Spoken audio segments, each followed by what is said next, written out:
আসলে মূলত আমরা একটা গাছ দিয়ে শুরু করেছিলাম। পর্যায়ক্রমে একটার পর একটা গাছ সংগ্রহ করতে করতে ছাদ বাগানটা বড় হয়ে যায়। আর এটা একটা আসলে অন্যরকম অনুভূতি। আর গাছপালার সঙ্গে যারা যুক্ত থাকে তারা আসলে এটা ছাড়তে পারে না। আমাদের তো আমরা আমের গাছ বা লিচুর গাছের সঙ্গে যুক্ত আছি, বাগান আছে আমাদের। এটা একটা অন্যরকম ভালোবাসা। আর এখানে আমাদের প্রাথমিক অবস্থায় ছাদে আমরা টাইল দিতে পারতেছি। এখান থেকে যে জাতগুলো উন্নত হবে সেগুলো বাগানে আমরা এক করবো। তো মোটামুটি আমাদের মালটা কমলার 18টা জাত সংগ্রহ করছি আমরা বিদেশি জাতের। এখান থেকে যে জাতটা পরীক্ষামূলকভাবে ভালো রেজাল্ট করবে সেটা আমরা বাগান করবো ভবিষ্যতে, বাগানে গিয়ে। বেদানা প্রায় 18টা জাত সংগ্রহ করছি। এখান থেকে যে গাছগুলো দেখবো যে আসলে উন্নত মানের, পরবর্তীতে এগুলো মানে আপনার বিজনেস জায়গায় চলে আসতেছে, সেগুলো আমরা লাগাই বড় বাগানে যাওয়ার চিন্তাভাবনা আছে। কৃষিভিত্তিক চিত্রগ্রহণ পামানো চিত্রগ্রহণ দেখতাম।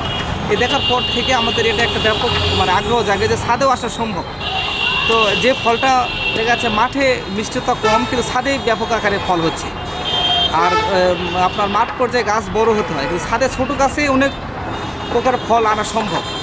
আর এই আপনার শাইখ সিরাজ ছাদের থেকে এই প্রোগ্রাম দেখার পর থেকে আমাদের আগ্রহটা বেড়ে। ভিশন ব্লেন্ডার সাইক্লোন প্রো সঠিক ওয়াটের শক্তিশালী মোটর ও শার্প কাটিং এজ ব্লেডের কারণে মাংস কিংবা অন্যান্য মশলা নিমেষে হয় মিহি passion. Vision Blender cyclone pro.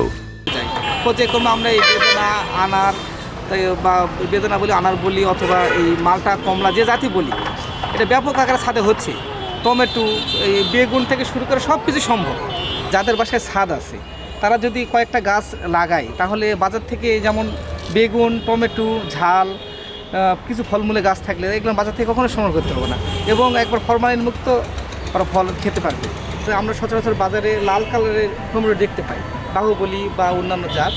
তো ব্ল্যাক টমেটো নতুন আসছে বাংলাদেশে। এটা মূলত যশোর, চুয়াডাঙ্গা ওই অঞ্চলে ব্যাপক হারে চাষাবাদ হচ্ছে।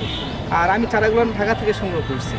এটা আমার এই মেয়ের ছাদ বাগানে আসলে সৌন্দর্য আরও বৃদ্ধি করে দিয়েছে। এবং আপনার হচ্ছে যে এই টমেটোটা অনেক ঔষধি গুণ সম্পন্ন, যতটুকু আমি জানছি। এটা হচ্ছে আপনার আরেকটা থাই জাতের আম। পর্যাপ্ত গাছের ফল আছে, আবার নতুন করে ফল সেট হয়েছে, আবার এই পাশে ফুল আসতেছে।